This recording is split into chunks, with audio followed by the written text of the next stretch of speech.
Hey guys, Driven to Drive here, and I finally have another video after a long time of starting college. But today I want to talk about what it's like actually owning a car in college and if it's even worth it in the first place. Now we're just gonna set off here and start driving when I'll be able to get on the road. Did some off-roading there. But yeah, we're gonna be talking about this while going on a drive. Fortunately, traction's really bad because it's raining. And this car is not the best in the rain for driving fast, so it's gonna be more like a cruise. But anyways, let's talk about the first things for why maybe having a car won't work when you're a freshman. There's the first thing where, not all colleges actually allow freshmen to own cars and store them on campus. Some schools I looked at before, they had a no car policy for your first 2 years even, let alone not having one as a freshman. So in general, cars aren't really seen as a big necessary thing.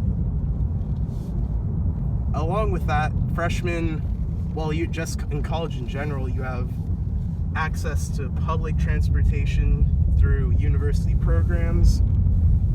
Like for example, my college, we have a bus pass that gets paid in our tuition, so we can use the bus and light rail as long as we want.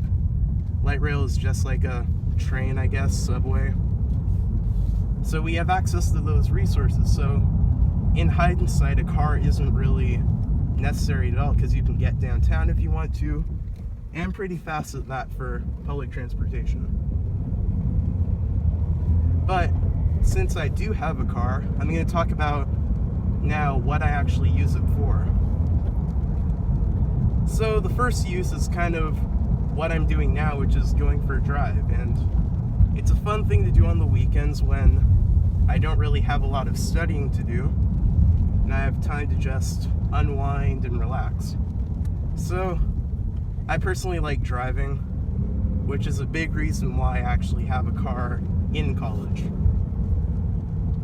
The other reason is I'm actually a part of a car club in my school, and with that we'll be doing things like car meets and cruises and other things like that, and I like to have a car in those instances as well if I'm able to. And we have a nice looking classic car coming up here. Maybe able to see it. That's cool. Now another use. If I do have my car for the weekends and I have to get to an event, for example, one time there was a party that I wanted to go to that was downtown at a venue, then also a thing for a club as well, a meeting that was going on downtown, and having a car and the ability to drive there is really convenient compared to public transport, because you can get there faster, but of course there are downsides to actually using a car to get to places like downtown, because parking is a pain. And that's what I'm going to jump into for kind of the situation I have with parking. So I don't actually store my car on campus, so I don't pay the parking premium for a permit, and I really enjoy that. So yeah, I don't actually pay for a permit for on-campus parking because I don't park my car on campus during the week when I actually have to pay for it.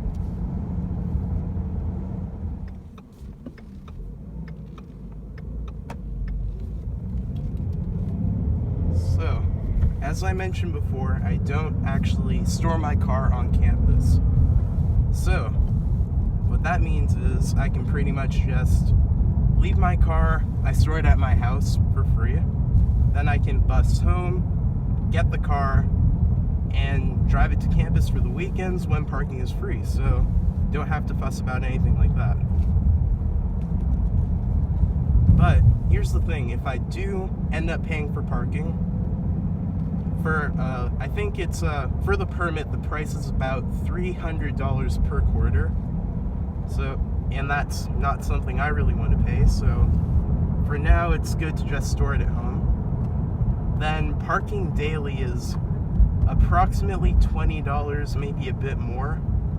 And that's if you just, I guess you could say, feed the meter every day before class or something like that.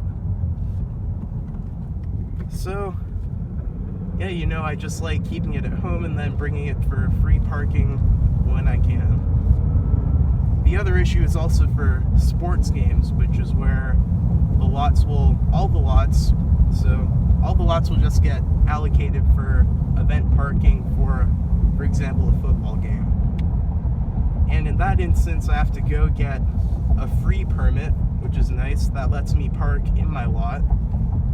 But sometimes the lots will be full, so I won't be able to park my car there, and that's not really the best situation.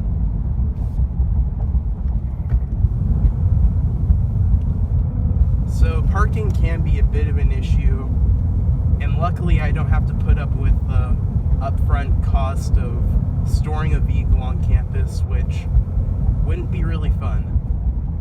It's predominantly meant for people, I suppose, that commute to school and who want to have a car because they actually have to drive from home or something like that.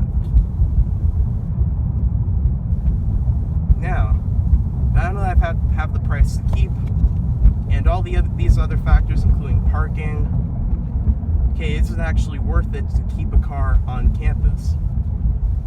And I would actually argue it's not really that worth it, depending on what standpoint you view the issue with. So if you're a car guy like me, you'll want to have your car to drive around and just to have fun with whenever you have time. But during the weeks, I mean, I'm studying pretty much all day. It's like school is basically a job, so I'm just studying, doing homework. So driving during the week isn't really plausible for me. So I couldn't really justify the cost of storing the car, let's see, for every quarter when I'll only be using it for weekends. But then, if you look at it from perspective of an average student, you know, you're not going to really see the cost as justified. Because you think, okay, you need a car to go places that you have to go to, not just have fun. And in that, it's not really worth it if you have to pay $300 for it. So in all scenarios, it's not really that useful to have a car. And in my scenario, I'm lucky I don't have to pay for a permit or pay to store my car on campus. So with that, I just have a workaround that lets me have my car without spending a ton of money on storing it, finding parking, and all that annoying stuff. So I want to thank you guys for watching this video. This has been more of a discussion thing, if anything. Unfortunately, I'm stuck behind traffic, so this driving isn't as fun. But yeah, thank you guys for tuning in again. I'll have some more videos coming out. I have a modification that's coming in the mail that should be an interesting change, so I'll be reviewing that. Then I'll also be doing a little update video on the car, maybe just showing what's happened ever since I've not been uploading as many videos lately. But yeah, I'll see you guys then. Bye.